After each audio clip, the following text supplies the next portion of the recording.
ऐसे चलो। ओम ओम तन्नो रुद्रो प्रचोदयात् धर्मद कामोज्ज्वल प्राप्त्यर्थं नमो नमः। ओम रुद्रे व्योम परिपूर्णं तदस्तु मे नमः। नमो भगवते श्री गोविंदाय नमः। ओम नमो भगवते परिपूर्णं तदस्तु संजय मारुतत्राय नाम भागवता जगतस्तुवारि श्रीचंद्रवंदने नमो भगवते श्री गोविंदाय।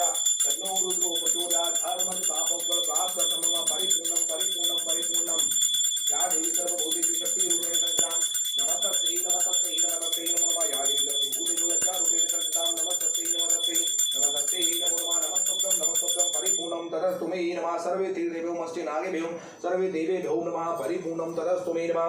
ओम श्री गणेशंबिकाभ्यो नमः। पुष्पं समर्पयामि नमः।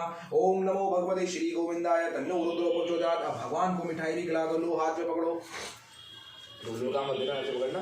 ओम नमो नैवेद्यं समर्पयामि। ओम भूर्भुवः भर्गो देवस्य धीमहि नैवेद्यं समर्पयामि। धृतं नैवेद्यं समर्पयामि। तन्नो रुद्रो प्रचोदयात्। परिपूर्णं तदस्तु मे नमः। कि मैंने अपने सामर्थ्य में जैसा भी नैवेद्य, जैसे भी यहाँ मिठाई रखी,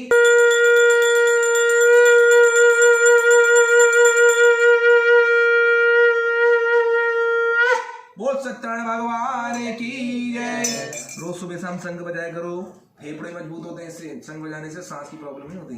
चलिए जी, अभी कथा ले लो, पहले सब मेरे साथ भजन करो। हमारे घर में भारी है। का नाम सीताराम सीताराम, भजले नारायण का नाम सीताराम सीताराम सीताराम सीताराम, राधे श्याम सीताराम सीताराम, राधे श्याम भजले नारायण का नाम सीताराम सीताराम, भजले नारायण का नाम सीताराम सीताराम सीताराम सीताराम, राधे श्याम सीताराम सीताराम, राधे श्याम। बोल सत्यनारायण भगवान की जय। अभी पुष्प लेके बैठ जाओ। लखनऊ से 96 किलोमीटर दूर आगे सीतापुर नाम की जगह आती, नैमिषारण्य चक्र तीर्थ। वेद वेदांत के ज्ञाता सूत जी ने जब अपनी पूरी टोली 88,000 ऋषि मुनियों को कथा वहां पे सुनाई थी, तो वहां पे भगवान विष्णु साक्षात प्रकट हुए थे और उन्होंने वहां पे दर्शन दिए थे कि जो भी कलयुग में मनुष्य किसी भी अगर तीर्थ का दर्शन नहीं करता है, सारे तीर्थों का फल उसी सीतापुर नैमिषारण्य में अगर वहां पे आके दर्शन कर लेगा तो उसको सारे तीर्थों का फल प्राप्त हो जाएगा। कलयुग में यही उत्तम उपाय है। आप अगर अलग अलग तीर्थों में जाओगे तो आपको एक ही फल मिलेगा, लेकिन नैमिषारण्य सीतापुर उत्तर प्रदेश एक ऐसा तीर्थ है जहां पे जाके अगर दर्शन हो जाते हैं तो सारे तीर्थों का फल प्राप्त हो जाता है। बहुत भीड़ होती है वहां पे।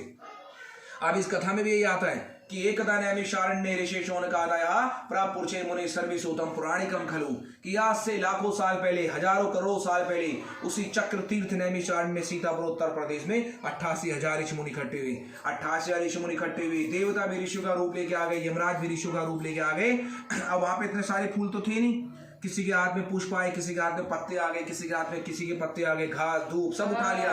किसी के पास बिछाने के लिए कुछ नहीं था। अब 88,000 ऋषि के गद्दे तो बिछेंगे नहीं, कोई जमीन में बैठा है, किसी ने कुछ का आसन ले रखा है, और सारे ऋषि मुनि एक बहुत बड़ी व्यास गद्दी लगाते, बड़े बड़े केले के पत्ते और आम के पत्ते वहां पे पेड़ों पे बांध देते हैं और वेद वेदांत के क्या था श्री सूत जी ऋषि को वहां पे बैठाते हैं। क्योंकि कथा आप सुनाने के लिए एक ब्राह्मण, एक गुरु की आवश्यकता पढ़नी होती है। फिर वेद वेदांत के क्या था, जब सूत जी को 88,000 ऋषि मुनि बैठाते हैं, सारे 88,000 ऋषि मुनि हाथों में पुष्प लेके अपने गुरुदेव की स्तुति करते हैं कि गुरु ब्रह्मा गुरु विष्णु गुरुदेवो महेश्वरः गुरु साक्षात परम ब्रह्मा तस्मै श्री गुरुवे नमः। अब वो प्रार्थना करते हैं कि हे सूत जी महाराज, हे वेद वेदांत के ज्ञाता, हमारे लिए आप ही ब्रह्मा हो, आप ही विष्णु, आप ही महेश हो, त्रिदेवों का वास हमने तुम्हारे अंदर ही देखा है। हे सूत जी, हे वेद वेदांत के ज्ञाता, हे सूत जी महाराज, आज हम यहाँ पे इकट्ठे इसलिए हुए हैं, जो आने वाला जो कलयुग है, बड़ा भयंकर पाप का युग है, उसमें मनुष्य का उद्धार कैसे होगा, उसमें मनुष्य का कल्याण कैसे होगा।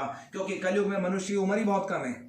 कलयुग में मनुष्य की उम्र मात्र 100 साल बताई गई है, लेकिन 100 साल भी वही जी रहे हैं जो पुराने बुढ़े बुजुर्ग लोग हैं। अब आजकल की जनरेशन के 100 साल नहीं पहुंच पा रहे, क्योंकि लोगों के सोच विचार बदल चुके हैं, लोगों का खाना पीना बदल चुका है, लोगों का हर चीज बदल चुकी है।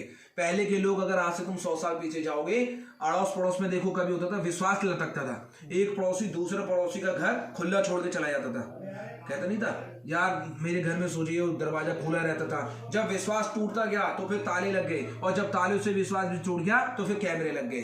तो इसलिए कलयुग के प्रभाव से धीरे धीरे धीरे मनुष्य का एक दूसरे से विश्वास खत्म होता जा रहा है। कोई किसी के काम नहीं आता है, सबको सिर्फ ये होता है कि मेरा ही हो जाए, मेरा ही भला हो जाए, बाकी जाए भाड़ में। तो आजकल कलयुग में बड़ी प्रथा है और कलयुग में कुछ करने की जरूरत नहीं है। कलयुग में एक ब्राह्मण के द्वारा सभी मनोरथों को सिद्ध करने वाली भगवान सत्यनारायण की कथा को मनुष्य किसी भी दिन पूर्ण श्रद्धा के साथ कर सकता है। यदि कोई गरीब करेगा तो अमीर बन जाएगा और कोई संतानहीन करेगा तो वो संतानवान बन जाएगा और सभी प्रकार के फलों को प्रदान करने वाली इस कथा को मनुष्य किसी भी दिन पूर्ण श्रद्धा के साथ कर सकता है। अब सूती जी महाराज अपने 88 ऋषि मुनि को बताते हैं कि एक बार